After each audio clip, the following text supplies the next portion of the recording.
Imagine living your life after 50 and feeling energized and excited about your future.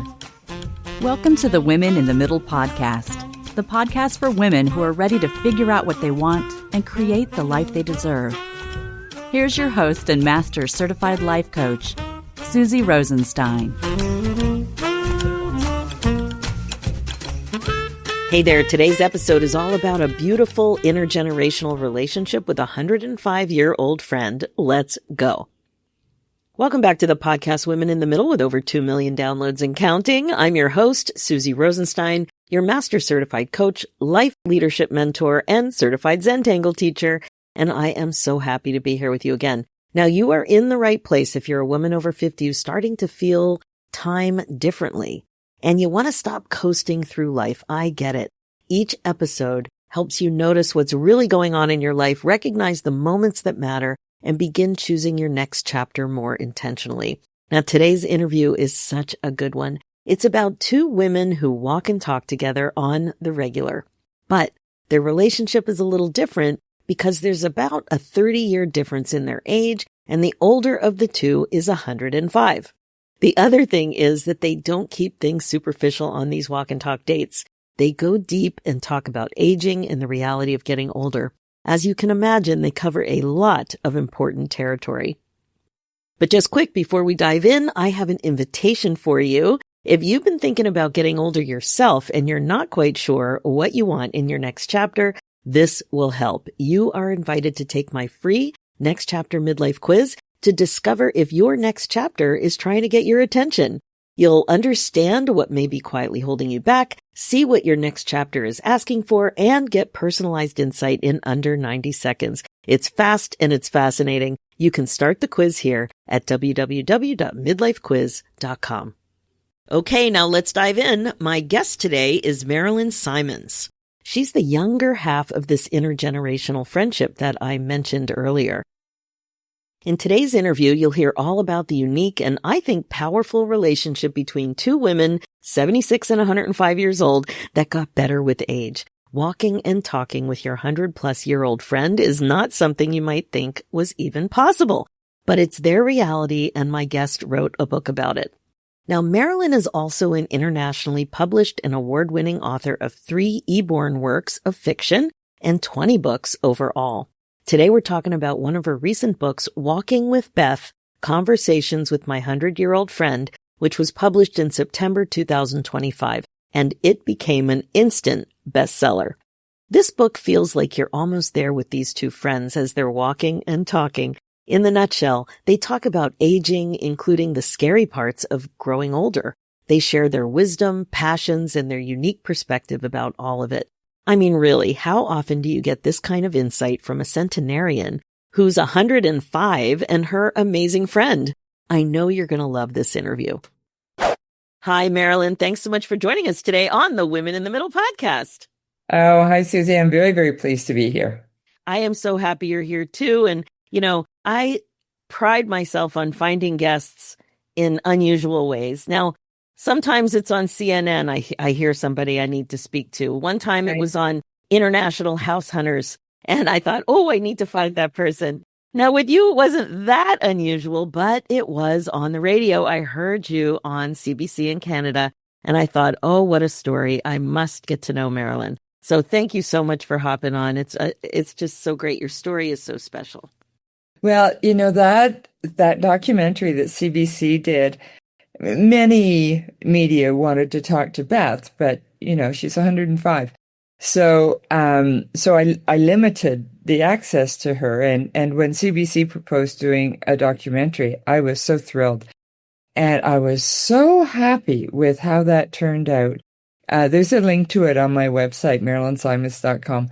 And it's just, you know, Beth is at her best. She's being Beth, absolute Beth. And the maker of the documentary, Alison Maisman, she talked to me. We went to visit all the places that Beth and I used to walk. And it's really, you know, I would recommend it to everyone, and it's going to be available for a long, long time, which is another thing that makes me happy.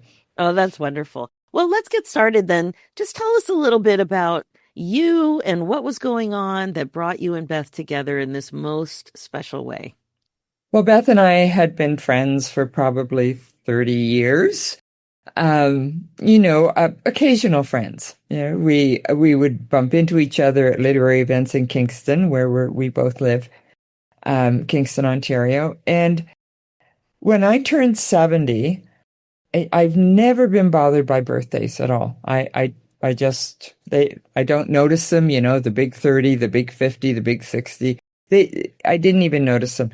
But 70 was different. My mother died when she was 75, and 70 felt like moving into a new territory. And I thought, well, who can I talk to about this? And Beth is exactly 30 years older than I am, almost exactly.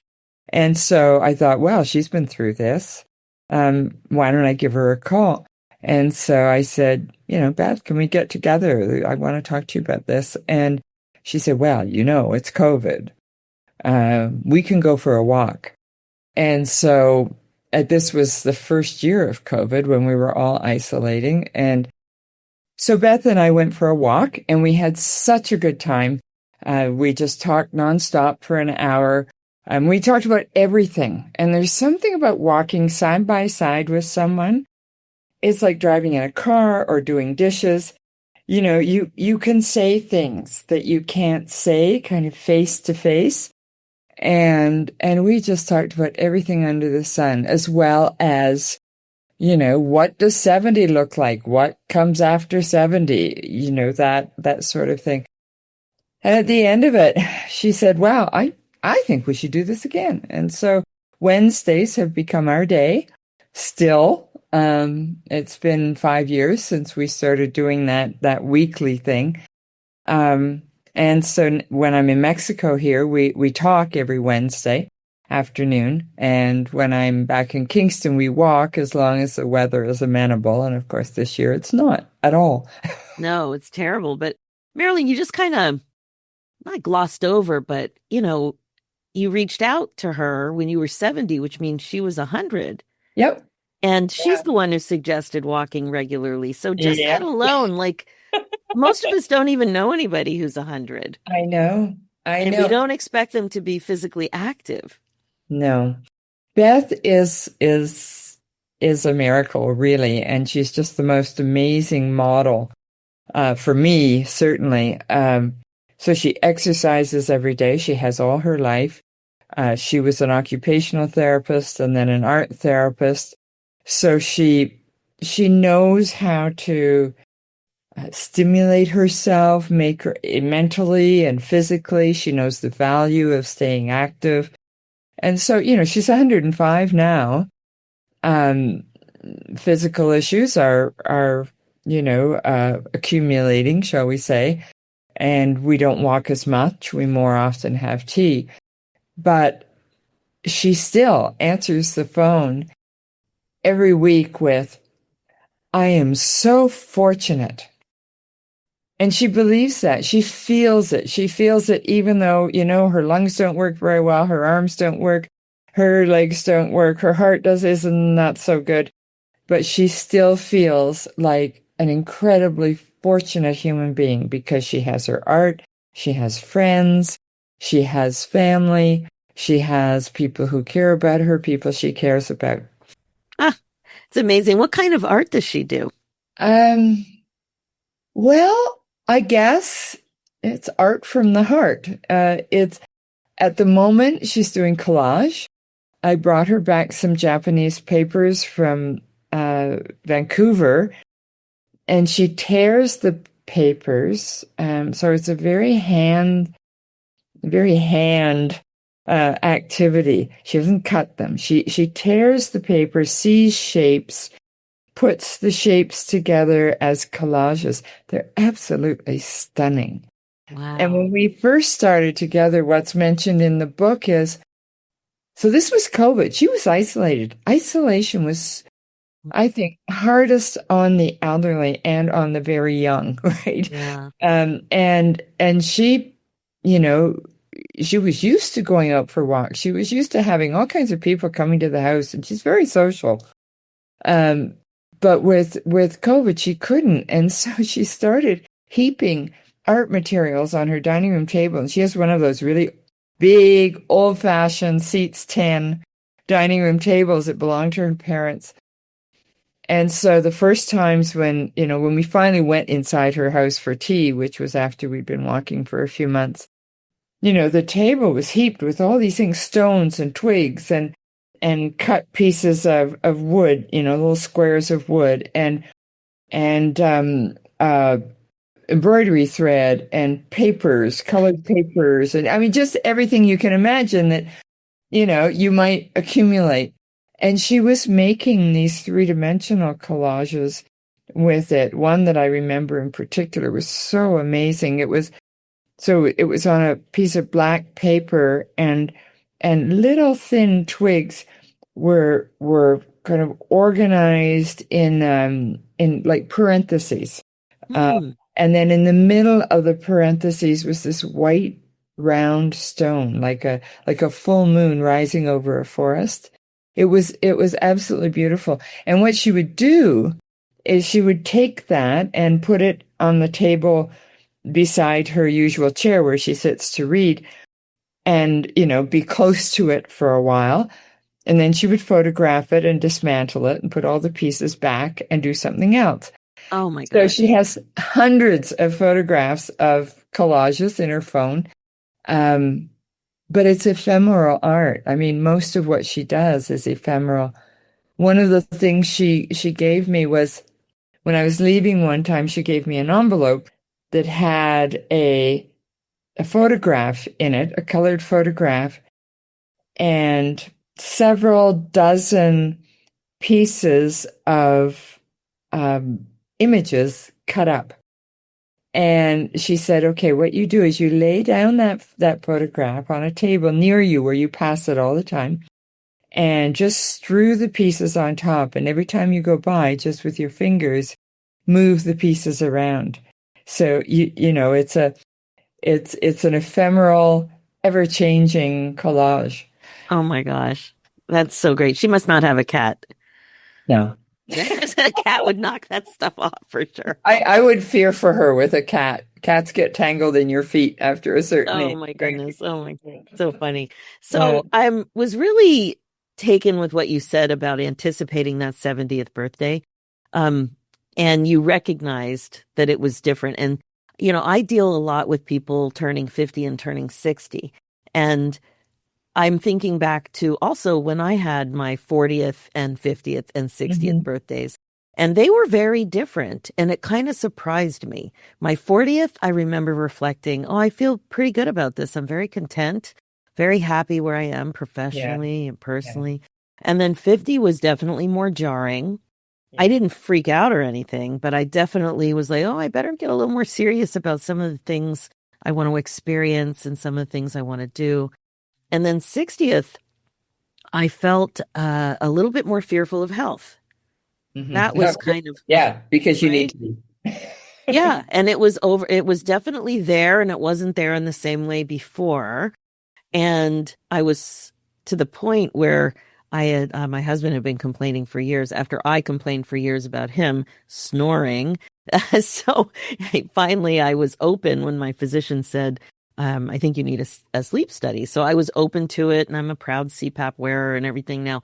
But you're right, it felt very different. I think it's so important that you noticed that you needed a little more support about that really significant and jarring transitional point in your life.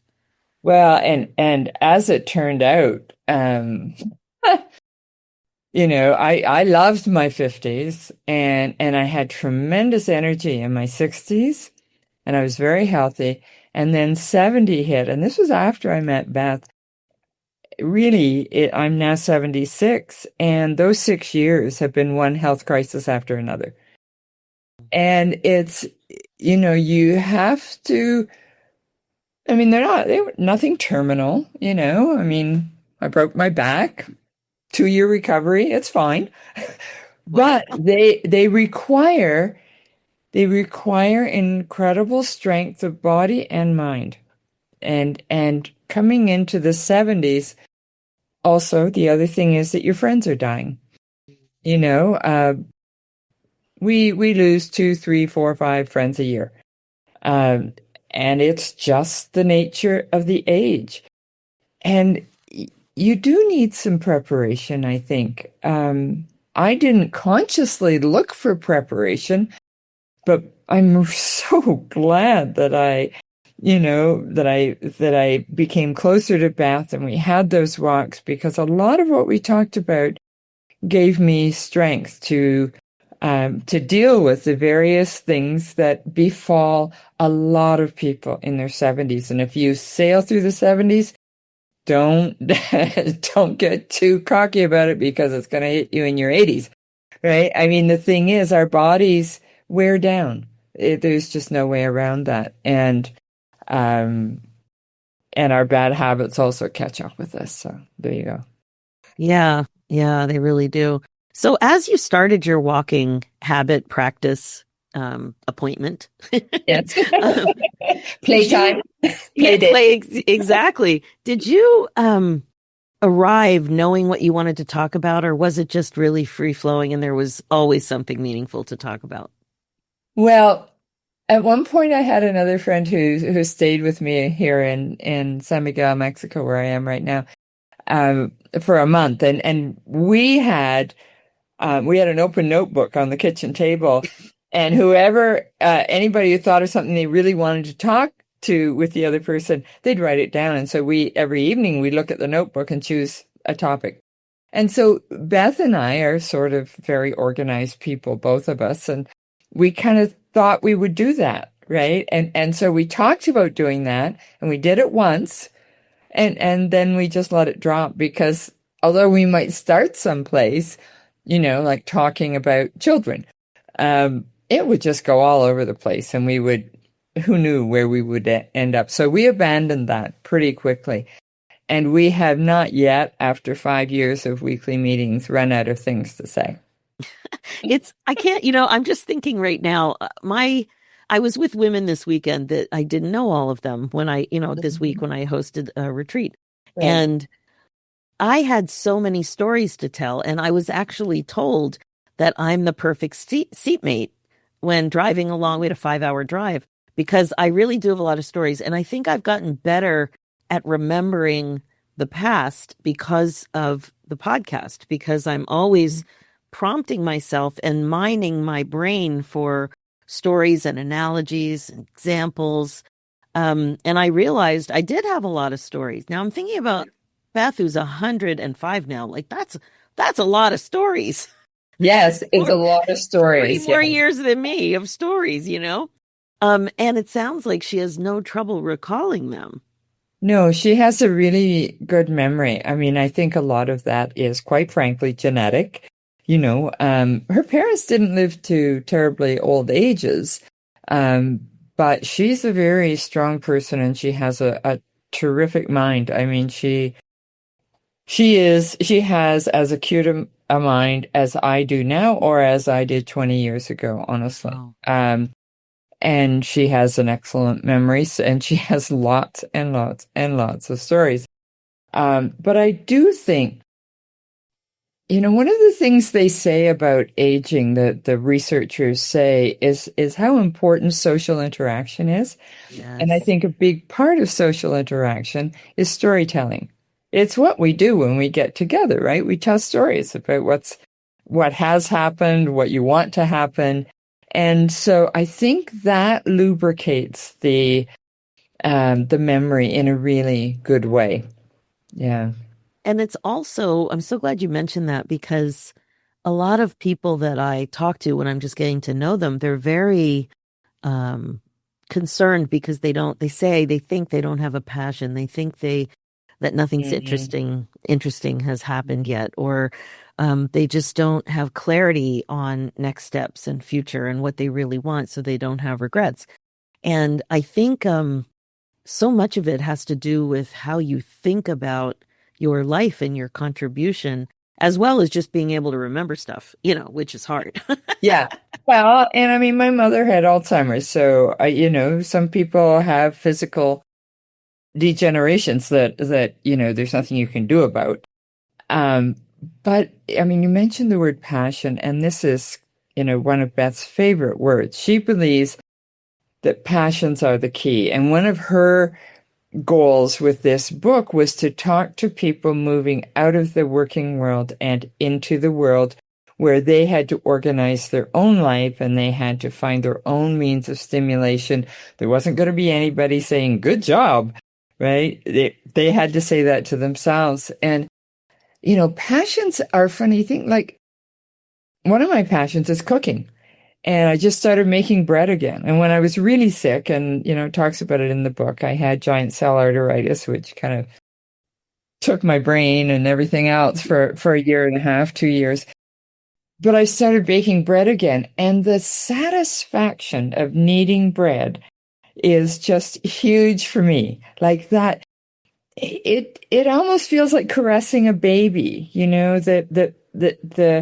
the fully risen bread has a silkiness to it, like baby's skin. I can't quite explain it, and I probably am not doing a good job of it, but it doesn't matter what your passion is. Your passion can be sweeping the floor. I mean, it doesn't have to be some big artistic thing. And I think in our culture, we're very production oriented. Yes. And end result oriented and fame oriented. And if you're going to write a memoir, you've got to publish it and you've got to get famous for it and sell 1 million copies. Well, no, you can write a little memoir, something happened in your life, and post it online or get the local printer to print it, as Beth does, 100 copies for her family and friends, and mail it out to them. And that can be hugely satisfying. You're right. Like, one of the questions I always ask clients is, what did you love as a kid? Tell me about happiness in your childhood. What was joyful? What were you always doing or always looking at or reading about or watching a show about or whatever? And you're right. It doesn't need to be big and fancy. It doesn't need to be very expensive and time consuming. It can just be what you love. Yeah. And when I ask about childhood, it's pretty easy for people to come up with something, but they would have dismissed it if it had to be defined by their definition of passion. Then it was, just That's out of right. reach. You have to wait for everything to slow down. You have to wait for your to-do list to be all checked off. You need to wait for retirement. It's so not helpful to think like that. It's not. And most things that you're passionate about, you can do in a small way and they will grow. Passionate about gardening, passionate about shopping, about shoes. I mean, it doesn't, honestly, I've heard from so many people who have so many unlikely passions, right? But and I think the sooner you start developing them, the sooner you see yourself in a clearer light as an individual who has, this is mine, okay? This stamp collection is mine. This is what I'm doing. And I'm doing it for me because I love the colors of the stamps and the shapes.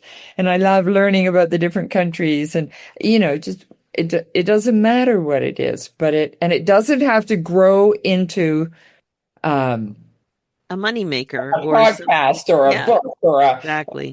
or a lecture tour. It doesn't have to grow into something. It can just be yours, right? It's so true. And then if somebody is still stumped, I'll say something like, well, imagine you were on a desert island. What would you be thinking about? Yeah. The one thing that always comes up for me is if I'm on a desert island, I do think about this a lot. I would miss big band music. I would be thinking about Frank Sinatra and Mel Torme. And I'm passionate. I am very proud of my old school CD collection. My kids are always like, why aren't you streaming, Mom? Why aren't you streaming? Well, I like to see the liner notes. I like to see who else was in the band when that was recorded. Like, I want a little bit more context. Well, it's a story, right? It becomes a story, not just a piece of music to listen to. It becomes a story. And I think in a way, when you exercise your passions, that becomes a story. And it becomes in part the story of you, right? Yes, and it's a way that you can become interesting because you Yeah. are interesting. But we Yeah. usually dismiss the minutia that we're excited about. Usually, Well, last night we were at a housewarming with new friends. There are always new people moving into San Miguel, especially now when things in the United States are difficult.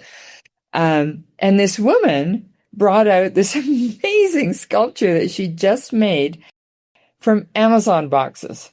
So she orders things from Amazon and she thought, what am I going to do with all these boxes? This is such a waste. So she made a Virgin Mary out of Amazon boxes and stuffing. And I have to say, it was stunning. now, would she have said that she's passionate about paper sculpture?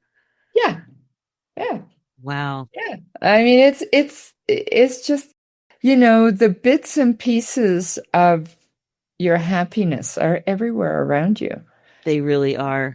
Like I've definitely started probably the last no, I remember the first time I went crazy for birds. It was in the early 80s.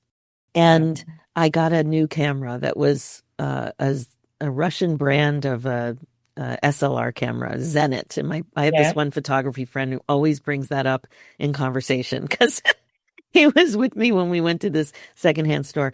Well, anyway, taking pictures of the birds and watching them in my solar powered bird bath when the weather's good, right out of this window, brings me such joy. And I'll never forget a couple years ago, a pileated woodpecker finally came into the backyard. Oh my goodness, they're so gorgeous. I screamed like Yeah. a bear came into my backyard. I just screamed, pileated woodpecker! And my three sons and my husband was home and they're like, what are you talking about?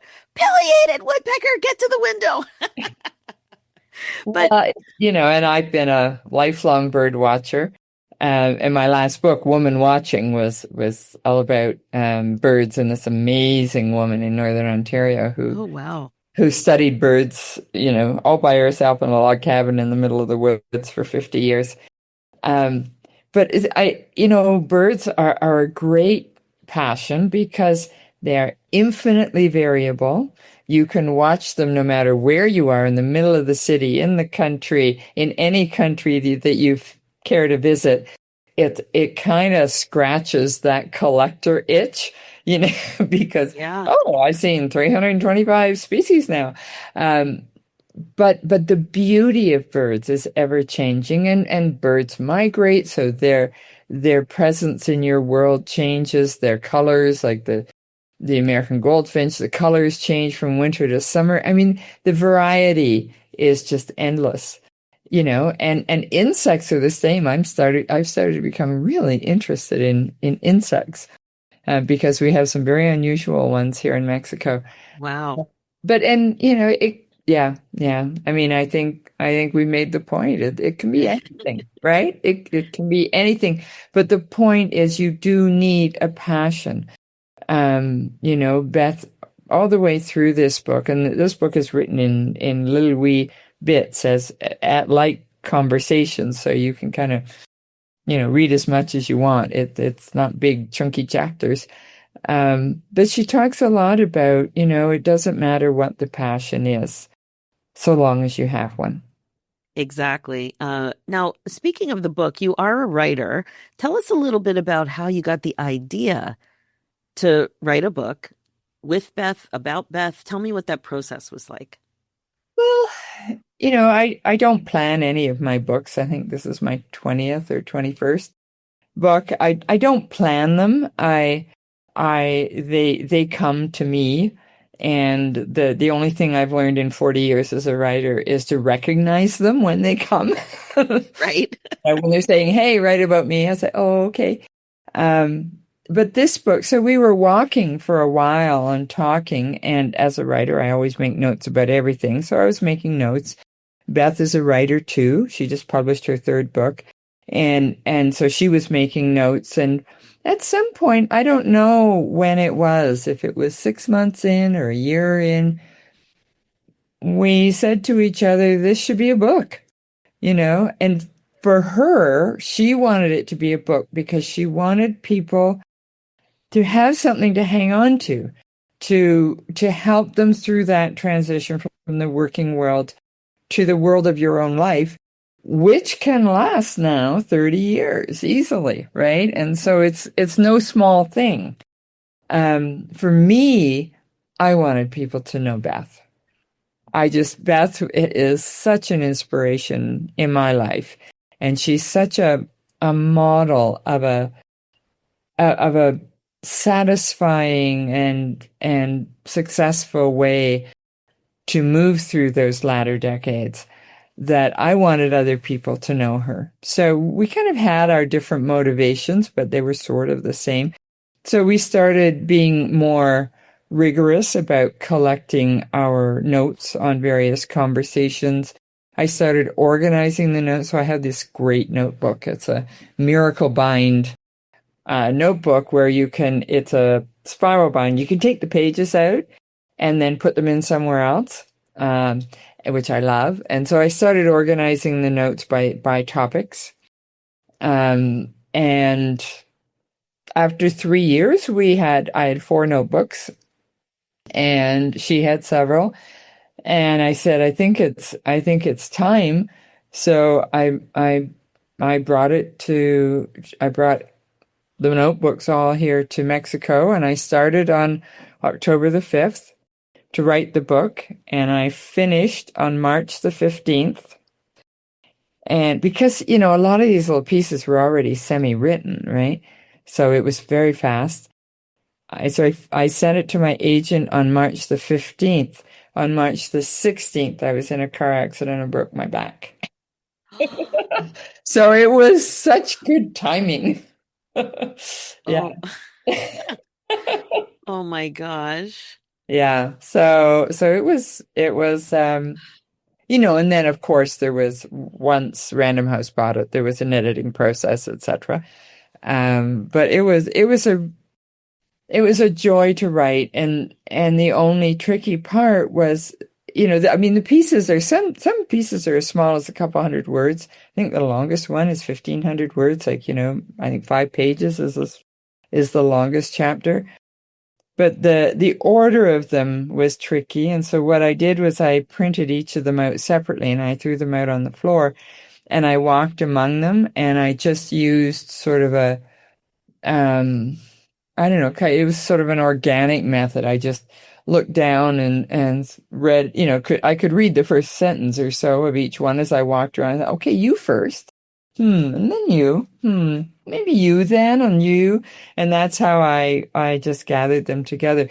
And once I had a sort of a rough order, then I sent that to Beth, and she read it and made comments. And she ended up reading it 3 times, I think. I mean, she was very much a part of the process.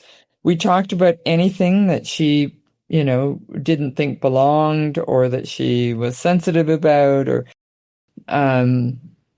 we were very respectful of each other. That sounds like the process you're describing sounds like her collage direction to you.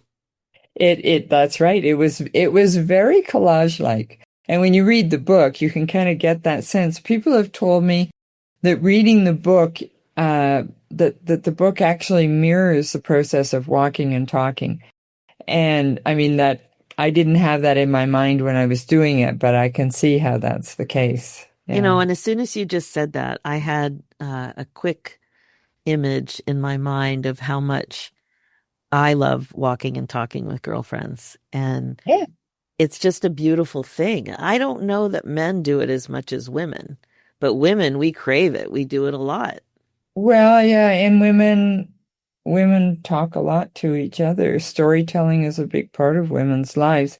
I think it could possibly be genetic, because women were traditionally around the fire with the kids and cooking the food, and the women were communal. Men were out, stalking the saber-toothed tiger, and you can't really talk when you're on a hunt, right? Silence was important.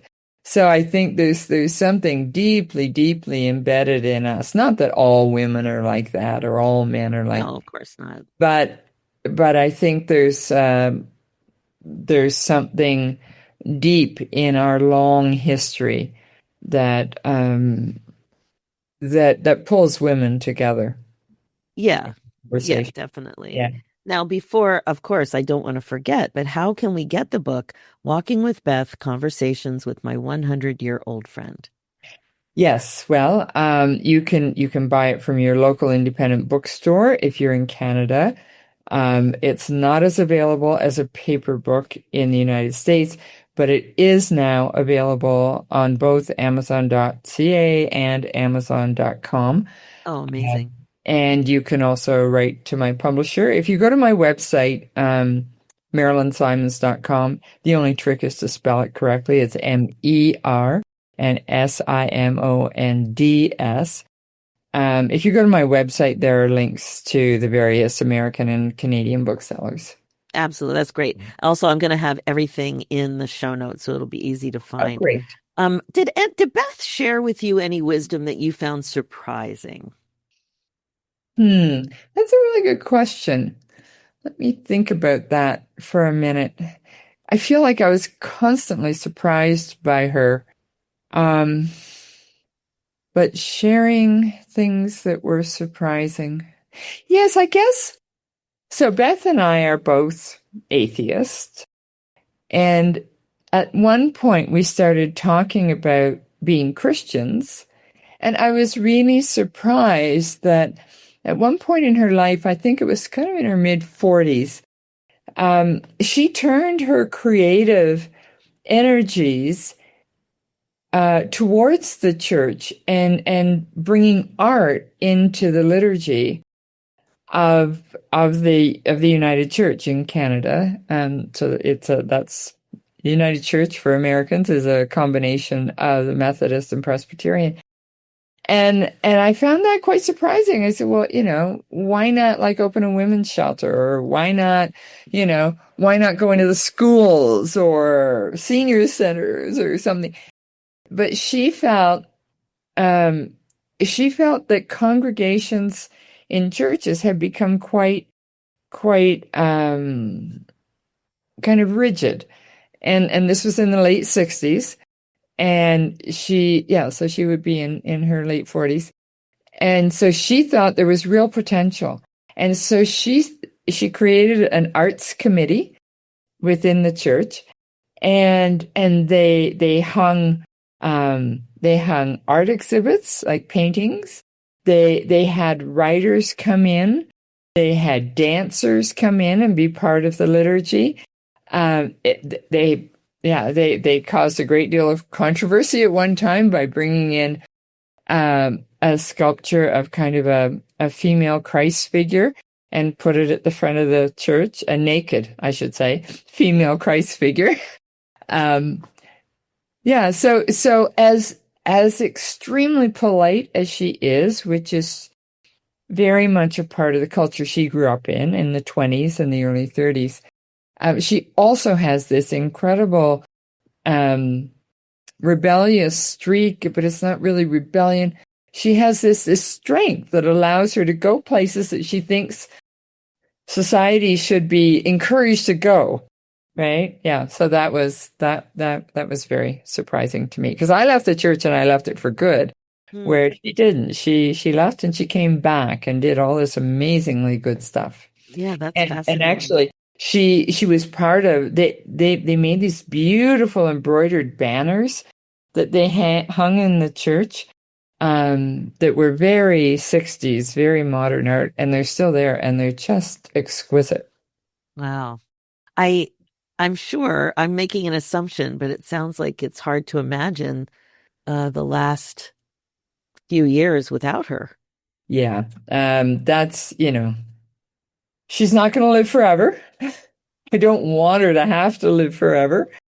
Life is getting more and more difficult. Although she's 105, she's still living in her own home.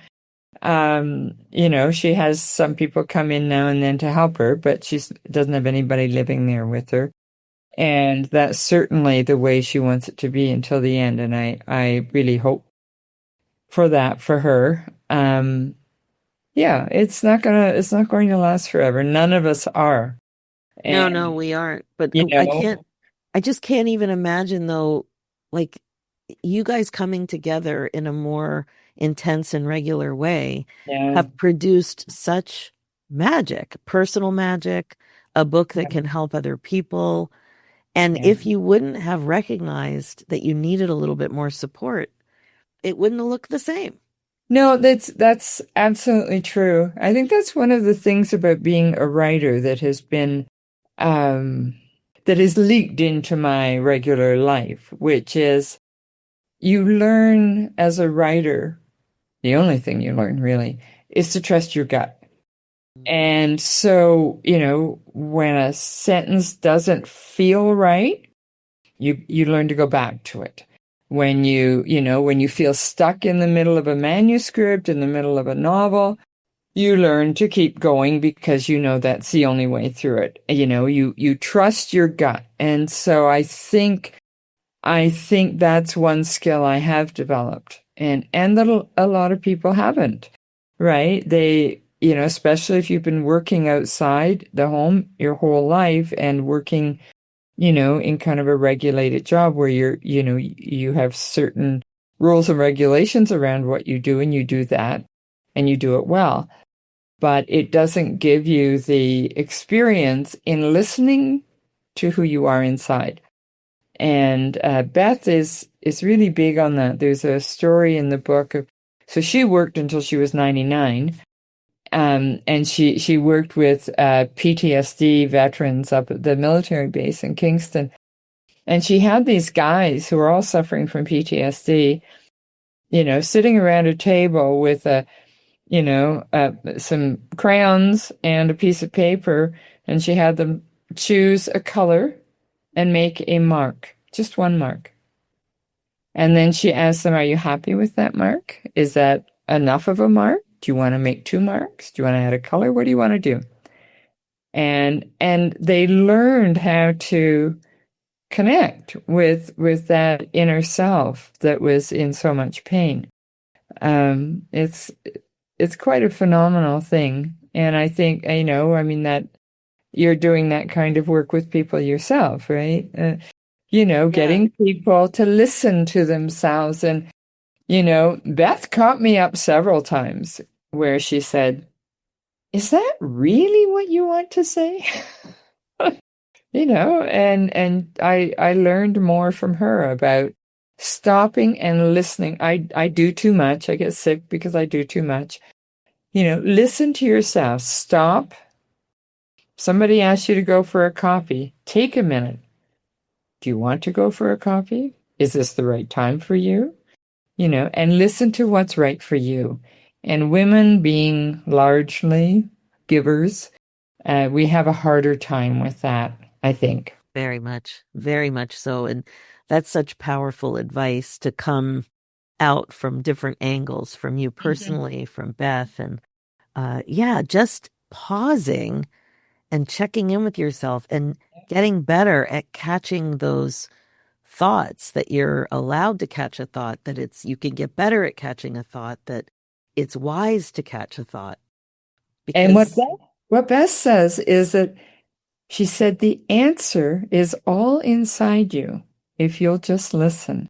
You have a lifetime of experience, positive and negative, and if you stop and listen, your body will be able to tell you, how to proceed. And, it's not an easy thing for us Norte-Americanos especially to do, right? And I think it's a trick, but it's a trick we really all have to learn.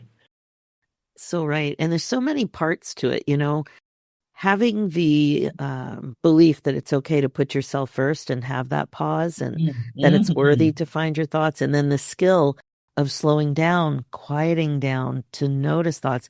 There's different parts to it, but nobody's going to do it for you. No. And the thing is, nobody has the answer for you. I know. And what I find as we get older is that even people who've known me forever will come out with things that I think, that's not me. Right. So this is only stuff, this is you for you. And it's just such a great place to get to. And I think it's one of the real pleasures of growing older is that you do learn more who you are and what you like and know how to make yourself happy. And that's just a pretty great thing.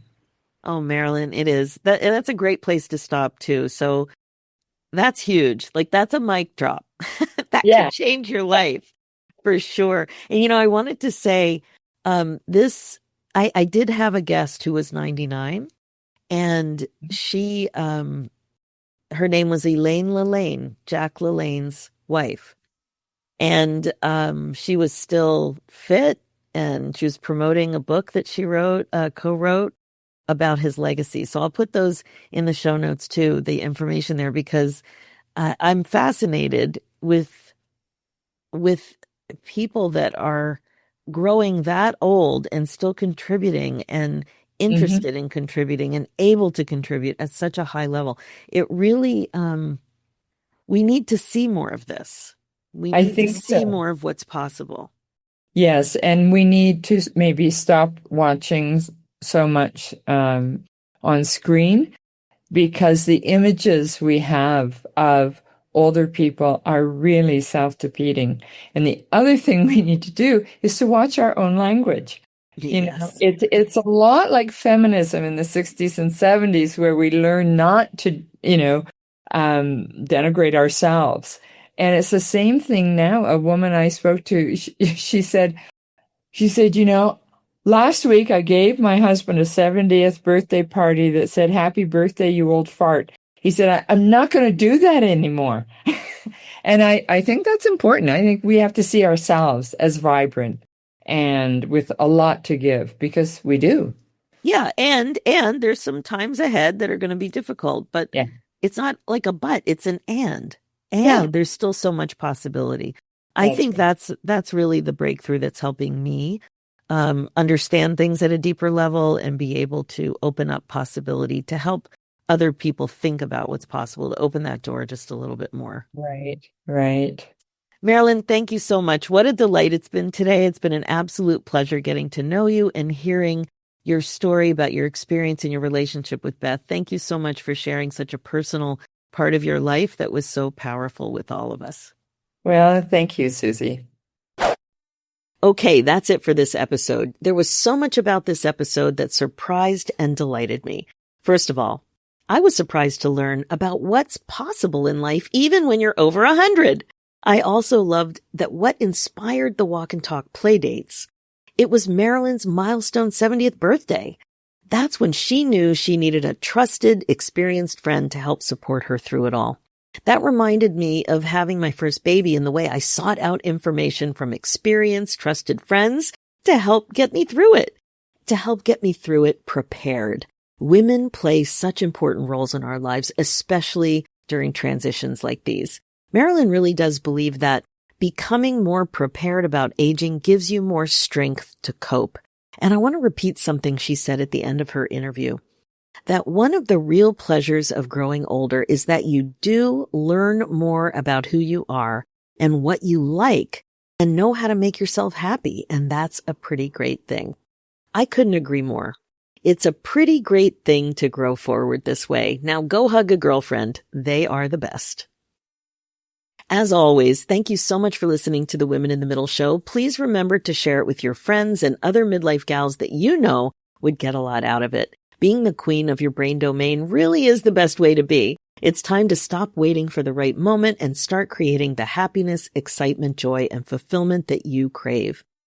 Remember, if you need coaching support for the changes you're excited to make in midlife, I am here for you, and I offer group and private coaching. As well, I offer a private 50-minute conversation to help you get clear on what you want now. So go ahead and book your next chapter clarity session at www.talktosusie.com. For show notes and links, go to www.susierosenstein.com and click on the podcast tab and look for episode 455.